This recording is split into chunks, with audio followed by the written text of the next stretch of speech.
What's going on, everyone? This is Dom, and today we are getting into my unboxing and first impressions of the Galaxy S22 and S22 Ultra.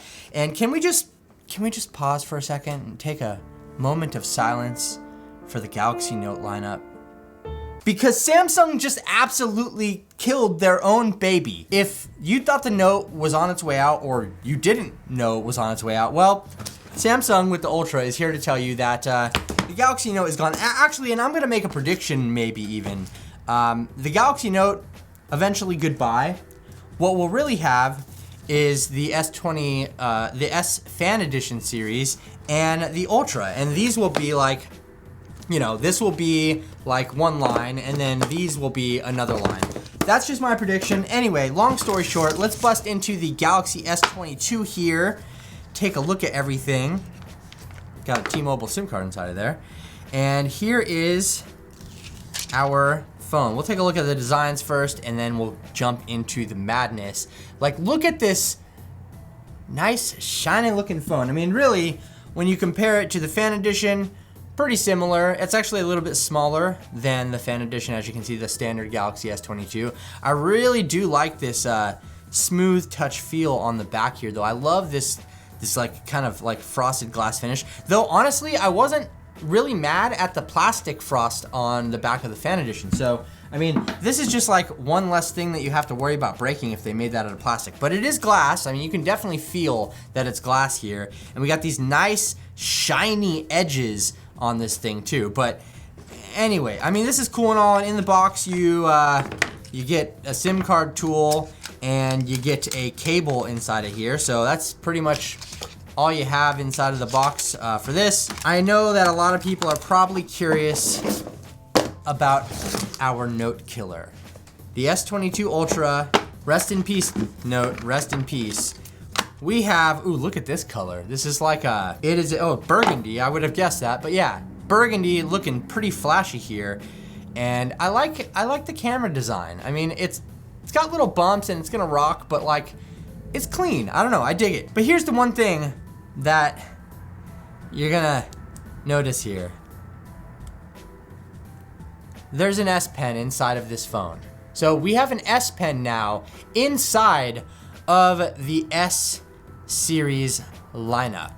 And that, my friends, is why I'm saying that the Galaxy Note is just dead. All right, so here we go with the S22 Ultra and the S22. As you can see, there's a considerable size difference between the two, and quite a different like design language also. I mean, they definitely look like different phones. Like, it's almost like this one's trying to be a Note or something. But yeah, as I was mentioning, we do have the S Pen here, and we pull that out. Actually, this is my first impression of pulling out this S Pen is it's kind of hard to get out, just like slightly. It's got like a rubberized finish to it, so pulling it out isn't as smoothly as, like, you know, some of the like glossier, I don't know, it's just got a weird rubberized finish to it that kind of makes it's good because it's not gonna fall out or anything, but when you go to pull it out, it's just a little tougher to get out. I don't know if that's, take that information how you will. I don't know, how do you feel about it? Because,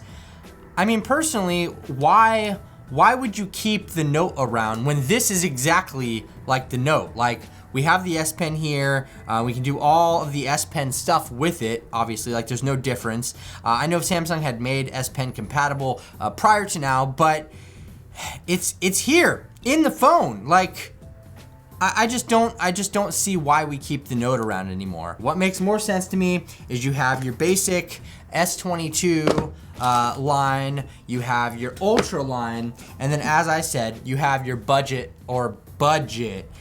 Fan Edition lineup. And I think that this going forward is probably Samsung's game plan, because you know what? What was the Note before it was the Note? It was a big screen, a large screen, which we have here, and the S Pen, which we have here. So if you have everything that the Note initially brought to the table with the S22 Ultra, what's the point of the Note? Please, if you have a point to make about keeping the Galaxy Note line, I would love to hear it down in the comment section. But I just don't think that there is really, like, a solid point to keeping it around, especially when we have everything that then it offered right here in the Ultra line. So with the S22 Ultra, we do have our in-display fingerprint reader, which I've set up here, as you can see. We have a 6.8-inch QHD Plus display, which is absolutely, I mean, come on, it's great. Like, there's really nothing crazy happening here.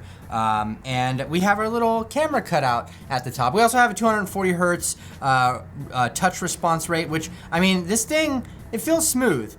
But again, I mean, I feel like we've kind of peaked as far as smartphone technology goes. We haven't seen a whole lot of innovation in like screen or battery life or anything like that. And I just think that it's not a bad thing. We're just at like kind of this plateau of like what we can achieve from a technological standpoint. And you get all of that, like everything that you want right here inside of this phone. Again, RIP Note. So with the Ultra here on the backside, we have 4 freaking cameras going on. Like, this is insane. Now, of course, they're not all for nothing. We do have, you know, the typical set of Samsung camera features. We have a 12 megapixel ultra wide camera. We also do have a 108 megapixel wide camera. We have our 3x optical zoom and our 10x optical zoom, which is nice. And then around the front even, we have a 40 megapixel front facing camera, which, I mean, talk about some crispy selfies, right? I mean, this thing definitely just throws as much as it can at you as far as the camera department goes. And leave a thumbs up if you're looking forward to some camera comparisons with this guy. I feel all of this is very iterative, which is not a bad thing. I mean, it really isn't. Samsung is trying to make like the best phone possible, and they've kind of took everything that they have to offer us in 2022 and learned from the years before and slapped it all together in this little guy right here. So on top of that, I mean, we do have a 5,000 milliamp hour battery in here, but it's a big ass phone, so that's not surprising to me. And I'm not gonna get super spec sheet with this because realistically, like, if you want the best Android phone right now, probably, this is going to be your best bet. It's gonna cost you like $1,200 or something like that, which is a lot of money. This little guy just keeps sliding around on me, but if you want a cheaper option of the best Android phone available, you have this guy, the S22. Of course, this does carry a lot of the same features. We have the fingerprint unlock. We got 120 hertz display here. A lot of the features are here, except obviously you can see that there's a big difference in the camera department. Actually, we have, we're lacking some of the specialized features that the S22 Ultra comes with, such as the 10x optical zoom. You do get 3x optical zoom on the back here, and on the front, we only have a 10 megapixel front-facing camera. I'm sorry, you're gonna have to deal with 10 megapixels. It's gonna be fine, I promise you. But this is obviously a much more inexpensive version because it's smaller.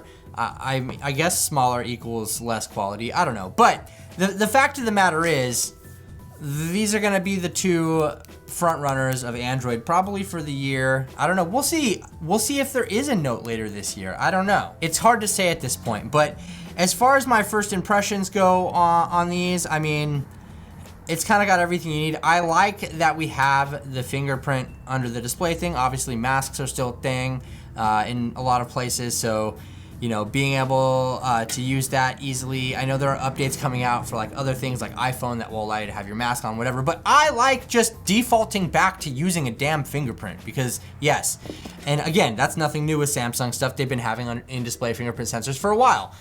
But, I mean, I don't know. I'm excited to get outside, touch some grass, and shoot some photos, probably with the Ultra. If you want to see a camera comparison between this and like maybe like the iPhone 13 Pro Max or things like that, definitely let me know down in the comment section below. I'm going to go ahead and get working on reviews and impressions of other features and stuff for these 2 phones. But I wanted to give you a quick look and my quick thoughts because yeah, I think that, I mean, I've said it enough already in this video, but I think the Note's dead. Sorry. Anyway, if you enjoyed this video, leave it a thumbs up, and if you're new around here, subscribe to the channel, and don't forget to hit the notification bell, because maybe YouTube will notify you when I put up new videos in the future. I'm excited about these 2 phones, though. Definitely want to know what you think about them. Let me know with your comments down below, and I really appreciate all the support, everyone. Thank you so much for watching. Once again, this has been Dom, and I will catch you in the next video.